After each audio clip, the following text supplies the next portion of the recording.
Good morning, class.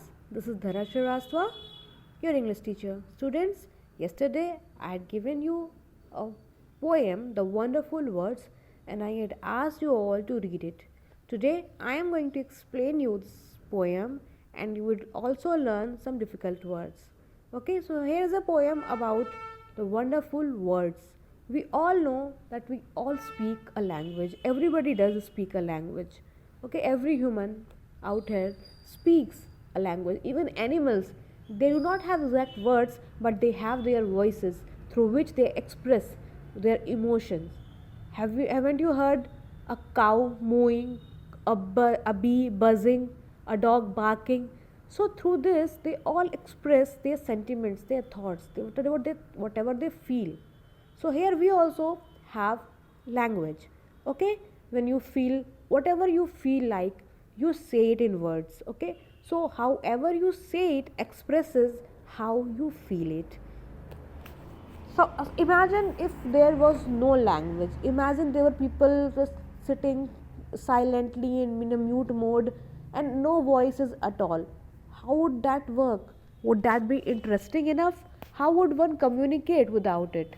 So for that we have words. We are blessed that we have a language and we know how to express our emotions and thoughts. So here in this poem written by Mary O'Neill, we will be talking about what words are, how they should be used, and how influential they are, how important they are. The poem says, "Never let a thought shrivel and die for want of a way to say it. For English is a wonderful game and all of you can play it. All that you do is match the words to the brightest thoughts in your head so that they come out clear and true and handsomely groomed and fed. For many of the loveliest things we never been yet been said. Words are the food and dress of thought, they give it its body and swing, and everyone's longing today to hear some fresh and beautiful thing. But only words can free a thought from its prison behind your eyes. Maybe your mind is holding now a marvelous new surprise." So now, here the poem is saying, never let a thought shrivel and die.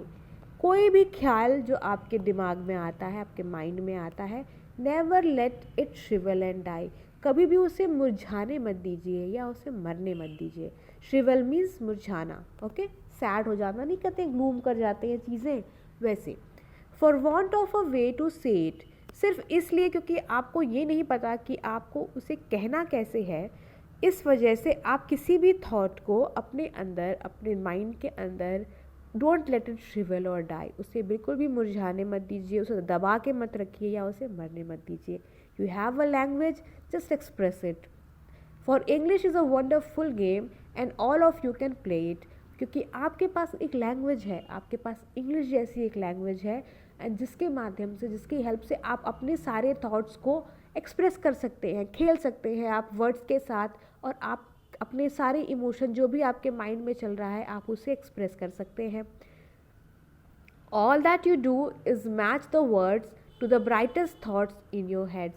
आपके दिमाग में जो भी thoughts चल रहे हैं, बस आपको सबसे अच्छे से अच्छे colourful and vibrant and brightest words के साथ आपको उनको मैच करना है एंड आपको एक्सप्रेस करना है. Suppose you are feeling happy and you want to express it, and how do you express it? You use the best words. Okay, some of you use wow and some of you say yay, isn't it? So it's the word which you choose. Okay, some says oh my god, so beautiful, and some say wow, it's very nice. Okay, both of these are saying that something which they are watching is very nice. Suppose you see a flower. Okay, you have a flower in front of you. Suppose it's a rose. आपने एक रोज़ को देखा and आपके mind में बहुत अच्छा सा thought आया कि वाओ, कितना प्यारा फ्लावर है, कितना नाइस इसका कलर है, कितनी ब्रिलियंट इसकी स्मेल है, isn't it? So the words which you are choosing, it's only up to you, and these words are used to express your thoughts. So अपने माइंड में जो भी थॉट आया आपको एक रोज़ को देख करके, आप उस थॉट को सबसे बेस्ट वर्ड जिसकी आपको नॉलेज है, आप उस वर्ड के साथ उसको मैच कराइए एंड देन आप अपने थॉट्स को एक्सप्रेस करिए, so that they can come out clear and true and handsomely groomed and fed. So that आप अपने वर्ड्स को, थॉट्स को मैच कराइए, सो दैट कि आपके जो भी थॉट आपके दिमाग में चल रहे हैं वो जब सामने आप एक्सप्रेस कर लेंगे किसी के सामने, तो वो एकदम हैंडसमली ग्रूम्ड, एकदम फिट एंड फाइन है कि नहीं, एकदम बहुत अच्छे तरह से किसी के सामने प्रेजेंट होंगे। For many of the loveliest things have never yet been said, क्योंकि कई सारी ऐसी प्यारी, बहुत प्यारी चीज़ें हैं जो लोगों के माइंड में ही रह जाती हैं, जो आज तक एक्सप्रेस नहीं की गई, कहीं नहीं गई हैं।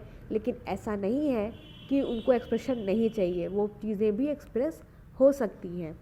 Words are the food and dress of thought, they give it its body and swing. जो वर्ड्स होते हैं, ठीक है, जो शब्द होते हैं, वो जो हमारे थॉट चलते हैं, हमारे मन में जो बातें चलती हैं, ठीक, जो भी हमारी सोच होती है, वो उसके फूड और ड्रेस होते हैं। ठीक, आपके माइंड में कुछ बहुत अच्छा चल रहा है, अब अगले आपके आगे जो बैठा है उसे नहीं पता कि आपके माइंड में क्या चल रहा है। लेकिन जब आप अच्छे वर्ड्स के साथ अपनी फीलिंग्स को एक्सप्रेस करते हैं, मतलब अपने थॉट्स को, आपने अच्छा खाना खिला दिया अच्छे वर्ड्स की वजह से, अच्छा ड्रेसअप कर दिया, अच्छे वर्ड्स का यूज़ कर दिया, फिर आपने इस अगले वाले के, अपने सामने वाले इंसान के सामने अपनी फीलिंग्स को एक्सप्रेस कर दिया। Suppose your mother is there, ठीक है, and you love your mother, everybody loves his और हर मदर, ओके। सो आप अपनी मम्मी को बहुत प्यार करते हैं, आपके माइंड में बहुत सारे थॉट्स है कि मेरी मम्मी इतनी अच्छी है, इतनी अच्छी है, लेकिन आपके पास शब्द नहीं है कहने के लिए कि आप अपनी मम्मी को कैसे कहें कि मम्मी आप बहुत अच्छी हो। तो जब आप कुछ वर्ड्स को चूज़ कर लेते हैं कि mummy you are looking nice, mamma you cook really good, mamma how you take care of me, so आप ये वर्ड्स चूज़ कर रहे हैं अपनी मम्मी की को बताने के लिए, अपनी मम्मी की क्वालिटीज़ को एक्सप्रेस करने के लिए। तो ये जो वर्ड्स आपने चूज़ करे, इससे जो आपका थॉट था वो मम्मी के सामने आया, और जब आपकी मम्मी के सामने आपके थॉट्स एक्सप्रेस हुए तो वो किस माध्यम से हुए, आपके वर्ड्स, आपके लैंग्वेज की वजह से हुए। तो जितना अच्छा वर्ड्स आप यूज़ करेंगे उतना अच्छा थॉट आपका किसी के सामने प्रेजेंट होगा।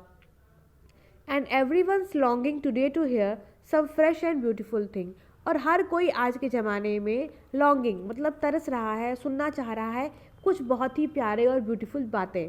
ठीक, हर किसी से आप अच्छी बातें करेंगे तो हर कोई चाहता है कि कोई उससे बहुत अच्छी, खुद प्यारी बातें करे। You sit with your mother, अपनी मम्मी या अपने पापा या अपने ग्रैंड पेरेंट्स, किसी के साथ भी आप बैठिए और उनसे खूब प्यारी प्यारी बातें करिए। आप बताइए उन्हें कि आप उनके बारे में कैसा फील करते हैं, ये जान करके उन्हें बहुत अच्छा लगेगा। आपसे ही, अब अगर आपके छोटे भाई बहन आपके साथ बैठे और आपसे खूब सारी मन की बातें करें तो आपको कितना अच्छा लगता है। सिमिलरली हर कोई अच्छी बातें सुनना चाहता है। But only words can free a thought from its prison behind your eyes. लेकिन अगर आपके आँखों के पीछे, आपके माइंड में, ठीक है, एक जेल है जिसके अंदर आपके सारे थॉट्स हैं, लेकिन आप उनको अगर फ्री नहीं कर पा रहे हैं तो फिर क्या फ़ायदा। और उनको फ्री करने का मतलब है कि अपने थॉट्स को अपने माउथ, अपने वर्ड्स के थ्रू आप अपने बाहर निकालें।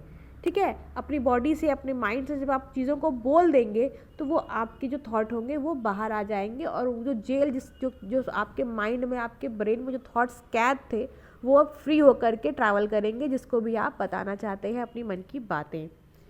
May be your mind is holding now a marvellous new surprise, और शायद अभी भी आपके माइंड में कुछ ऐसा बहुत ही बेहतरीन चीज़ें चल रही हैं जो कि किसी को भी सरप्राइज़ कर सकती हैं। क्या पता आपके माइंड में भी कुछ बहुत अच्छा चल रहा हो कि वाह, मैंने ये सुना, अब मैं अपनी मम्मी से, पापा से या किसी से भी, फ्रेंड से, मेरे आई वॉन्ट टू से दिस, मैं ये कहना चाहता हूँ या कहना चाहती हूँ।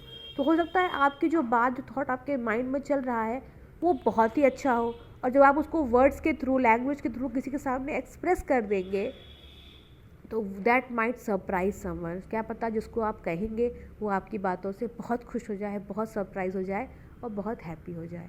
Okay, so this is all the game of the words. मैंने आपको पहले भी बोला है कि आपकी लैंग्वेज का बैकबोन होता है आपका वर्ड। मैंने आपको इसीलिए बोला है हमेशा वर्ड मीनिंग्स पे फोकस करिए, क्योंकि जितने ज़्यादा आपके पास वर्ड पावर होगा, जितनी ज़्यादा आपके पास वर्ड्स की का कलेक्टिव होगा, जानकारी होगी अच्छे अच्छे वर्ड्स की, आप उतना ज़्यादा उन्हें यूज़ कर पाएंगे और अपनी फीलिंग्स को और अच्छे से एक्सप्रेस कर पाएंगे। Okay, so this is all from the poem and it was a very good poem, okay, and it is very important as it explains us that how thoughts can be expressed। जो भी हमारे mind में चीज़ें चलती है वो हम कैसे एक्सप्रेस कर सकते हैं, कितने अच्छे वर्ड्स में हम उनको ड्रेसअप कर सकते हैं, वो बहुत कितना प्रेजेंटेबल चीज़ों को हम बना सकते हैं, ये सारी बातें आप अच्छे वर्ड्स के सिलेक्शन से करते हैं। सपोज आपको दिया गया है खाने के लिए खाना, okay, and it has dal, it has rice, it has chapati, it has sabzi, okay, it has everything, salad also, achar also.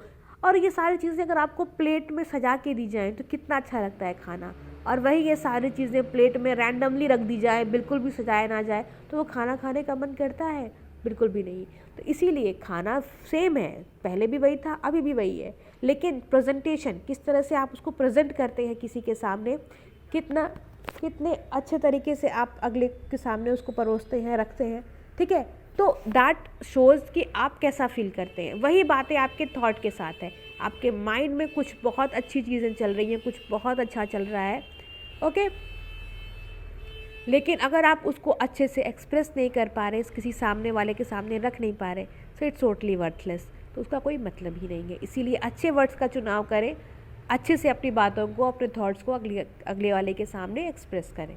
Okay, this is all from the poem and I hope आपको समझ में आई होगी। I am sorry for all the noises जो मेरे background में आ रही हैं, बिकॉज बहुत ट्रैफिक लग रखा है शायद मेरे घर के पास। Okay, this is all for today. घर पे रहिए, पढ़ते रहिए, हार्ड वर्ड मीनिंग्स जो भी डिफिकल्ट आपको लगती है उन्हें नोट डाउन करें, उनके मीनिंग्स फाइंड आउट करें। आज के लिए इतना ही, नेक्स्ट क्लास में फिर मिलेंगे, तब तक घर पे रहिए, पढ़ते रहिए। Thank you class.